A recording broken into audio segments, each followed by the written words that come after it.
kick Satan. This is my opinion, so what the matrix says, I renovate the bad energy, I erase it. Yeah, I don't really ever wanna top, top, top, top, top, top, top, top, top. I only really ever wanna top, top, top, top, top, top, top, top, top, top, top. Are you ready for it?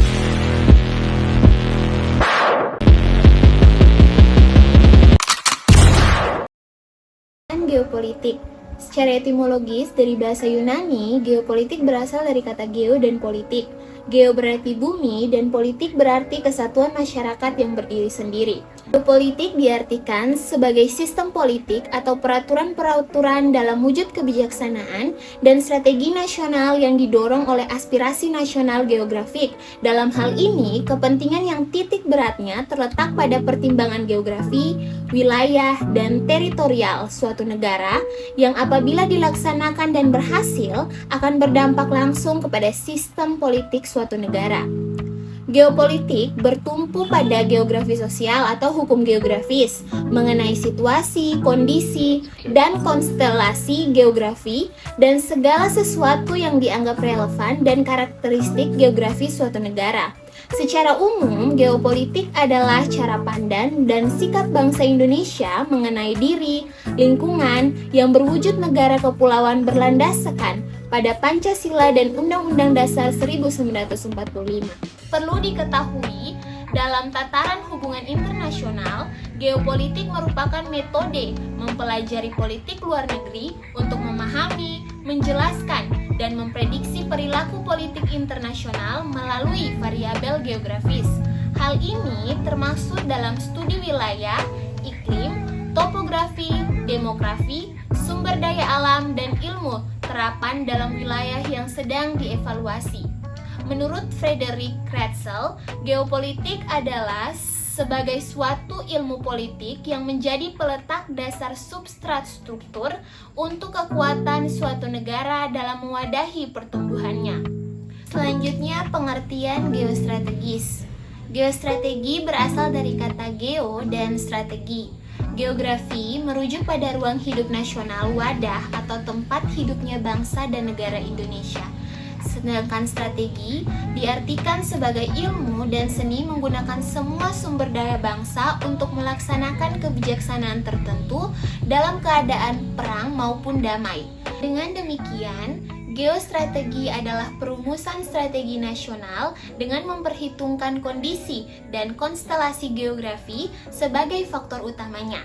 Geostrategi Indonesia merupakan strategi dalam memanfaatkan konstelasi geografi negara Indonesia untuk menentukan kebijakan, tujuan sarana-sarana untuk mencapai tujuan nasional Indonesia. Geostrategi adalah subbidang geopolitik yang membahas terkait berbagai jenis kebijakan luar negeri yang pada prinsipnya dipandu oleh faktor geografis karena menginformasikan, membatasi, atau mempengaruhi perencanaan politik dan militer. Seperti halnya semua strategi lainnya, geostrategi berkaitan dengan pencocokan cara untuk mencapai tujuan yang dalam hal ini adalah sumber daya suatu negara, apakah mereka terbatas atau ekstensif, dengan tujuan geopolitiknya yang mana bisa lokal, regional, atau global. Menurut Lemhanas, geostrategi merupakan perumusan strategi nasional yang memperhitungkan kondisi dan konstelasi geografis sebagai faktor utamanya. Sebagai contoh, bangsa Indonesia dalam menentukan strategi nasionalnya untuk memenuhi tujuan politik nasional, memperhatikan kondisi geografis Indonesia berupa kepulauan dan posisinya di antara benua Asia dan Australia, serta di antara Samudra Indonesia dan Pasifik. Demikian juga memperhatikan kondisi sosial, sumber alam, penduduk, maupun lingkungan di sekitarnya, baik regional maupun global. Dengan memperhatikan berbagai faktor tersebut, bangsa Indonesia diharapkan mampu membina dan memanfaatkannya, serta menjamin tercapainya tujuan nasional. Sejarah geopolitik. Kata geopolitik awalnya diciptakan oleh ilmuwan politik Swedia yaitu Rudolf Kjellén tentang pergantian abad ke-20. Penggunaannya menyebar ke seluruh Eropa pada periode antara Perang Dunia Pertama dan Perang Dunia Kedua dan mulai digunakan di seluruh dunia selama periode terakhir. Dalam wacana kontemporer, geopolitik ini telah dipergunakan secara luas sebagai sinonim yang longgar untuk semua politik internasional. Argumen tentang politik geografi, terutama iklim, topografi, tanah subur, dan akses ke laut, telah muncul dalam pemikiran politik barat setidaknya sejak era Yunani kuno dan menonjol dalam tulisan para filsuf yang beragam seperti Aristoteles dan Montesquieu. Tulisan geopolitik yang paling terkenal adalah literatur ekstensif dari akhir abad ke-19 dan awal abad ke-20 yang sebagian besar berfokus pada dampak teknologi baru revolusi industri terhadap politik dunia. Sejarah dan perkembangan geostrategi di Indonesia. Konsep geostrategis Indonesia pertama kali dipakai oleh Presiden Soekarno pada tanggal 10 Juni tahun 1948 di Kota Raja.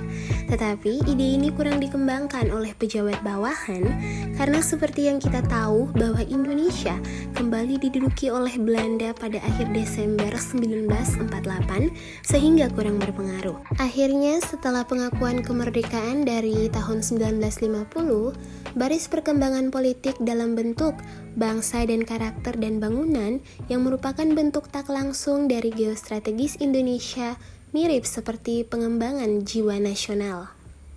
Pada awalnya, geostrategi Indonesia yang diprakarsai oleh Perguruan Tinggi Angkatan Darat Staf serta Komando di Bandung pada tahun 1962. Geostrategis Indonesia pada saat itu ditafsirkan sebagai strategi untuk mengembangkan dan membangun kapasitas kemampuan teritorial serta untuk menghadapi ancaman paham komunis di Indonesia. Pada tahun 1965, Badan Keamanan Nasional mengembangkan konsep geostrategis Indonesia maju ke rumus berikut. Bahwa geostrategis Indonesia mesti menjadi strategis rancangan untuk mengembangkan stamina dan daya tahan tubuh, serta pengembangan kekuatan nasional untuk menghadapi dan menangkal ancaman, tantangan, hambatan, dan gangguan, baik internal ataupun eksternal. Kedua, gagasan ini lebih progresif, tetapi masih terlihat sebagai konsep geostrategis Indonesia di awal membangun kemampuan nasional sebagai faktor kekuatan pengganggu bahaya. Ketiga, sejak tahun 1972, Badan Keamanan Nasional terus melakukan studi mengenai geostrategis Indonesia lebih sesuai dengan Konstitusi Indonesia. Selanjutnya, dalam era konsepsi geostrategis Indonesia, dibatasi sebagai metode untuk mengembangkan potensi pertahanan nasional dalam menciptakan kesejahteraan, menjaga keutuhan, dan integritas identitas nasional. Dan mulai dari tahun 1974, geostrategis Indonesia ditulis dalam formulasi bentuk pertahanan nasional sebagai kondisi, metode, serta doktrin dalam pembangunan nasional. Dasar hukum geopolitik yang pertama ada hukum laut internasional. Konvensi Hukum Laut Perserikatan Bangsa-Bangsa atau UNCLOS tahun 1982 mengatur perbatasan maritim antara negara-negara. UNCLOS memberikan kerangka hukum untuk penentuan zona ekonomi eksklusif, garis pangkal, perbatasan lepas pantai, dan sengketa wilayah laut. Prinsip-prinsip hukum laut internasional seperti prinsip jarak terhadap garis pantai digunakan dalam menentukan perbatasan maritim. Yang kedua, ada Piagam Perserikatan Bangsa-Bangsa. Piagam PBB adalah dokumen yang menjadi dasar hukum utama dalam hubungan internasional. Itu menetapkan prinsip-prinsip hukum internasional termasuk pemeliharaan perdamaian dan keamanan internasional, penghormatan terhadap kedaulatan negara, penyelesaian sengketa secara damai, dan larangan penggunaan kekuatan yang melanggar hukum. Yang ketiga, ada hukum perang. Hukum perang juga dikenal sebagai hukum humaniter internasional, menetapkan batasan-batasan dalam penggunaan kekuatan militer selama konflik bersenjata. Selanjutnya, dasar hukum geostrategis. Konvensi Hukum Laut Perserikatan Bangsa-Bangsa atau UNCLOS tahun 1982 mengatur perbatasan maritim antara negara-negara. UNCLOS memberikan kerangka hukum untuk penentuan ketentuan zona ekonomi eksklusif, garis pantai, perbatasan lepas pantai, dan sengketa wilayah laut. Pengaruh geopolitik terhadap perbatasan negara Indonesia. Sejak 17 Agustus 1945 sampai dengan 13 Desember 1957, wilayah Republik Indonesia ketika merdeka meliputi wilayah bekas Hindia Belanda berdasarkan ketentuan dalam Territorial Sea and Maritime Ordinance pada tahun 1939 tentang batas wilayah laut teritorial Indonesia. Pada masa tersebut, wilayah negara Republik Indonesia bertumpu pada wilayah daratan, pulau-pulau yang saling terpisah oleh perairan atau selat di antara pulau-pulau itu. Wilayah laut teritorial masih sangat sedikit karena untuk setiap pulau hanya ditambah perairan sejauh 3 mil di sekelilingnya.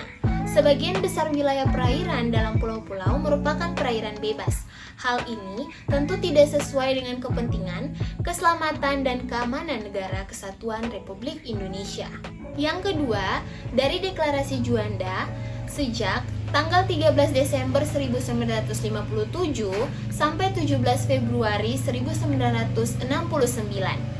Pada tanggal 13 Desember 1957 dikeluarkan Deklarasi Juanda yang dinyatakan sebagai pengganti ordonansi tahun 1939 dengan tujuan sebagai berikut. Yang pertama, perwujudan bentuk wilayah negara kesatuan Republik Indonesia yang utuh dan bulat. Yang kedua, penentuan batas-batas wilayah negara Indonesia disesuaikan dengan asas negara kepulauan. Yang ketiga, pengaturan lalu lintas damai pelayaran yang lebih menjamin keselamatan dan keamanan negara Republik Indonesia. Ketiga, dari 17 Februari 1969 atau Deklarasi Landas Kontinen sampai sekarang. Deklarasi tentang landas kontinen negara Republik Indonesia merupakan konsep politik yang berlandaskan konsep wilayah. Deklarasi ini dipandang pula sebagai upaya untuk mengesahkan wawasan Nusantara. Asas pokok yang termuat di dalam deklarasi tentang landas kontinen adalah sebagai berikut. Yang pertama, segala sumber kekayaan alam yang terdapat dalam landas kontinen Indonesia adalah milik eksekutif Republik Indonesia. Yang kedua, pemerintah Indonesia bersedia menyelesaikan soal garis batas landas kontinen dengan negara-negara tetangga melalui perundingan. Yang ketiga, jika tidak ada garis batas, maka landas kontinen adalah suatu garis yang ditarik di tengah-tengah antara pulau terluar Indonesia dengan wilayah terluar negara tetangga.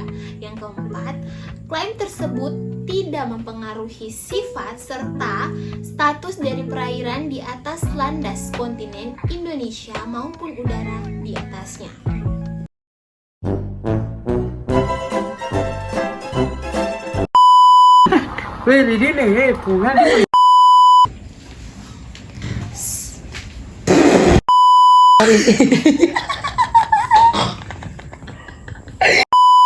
Konvensi Hukum Laut Internasional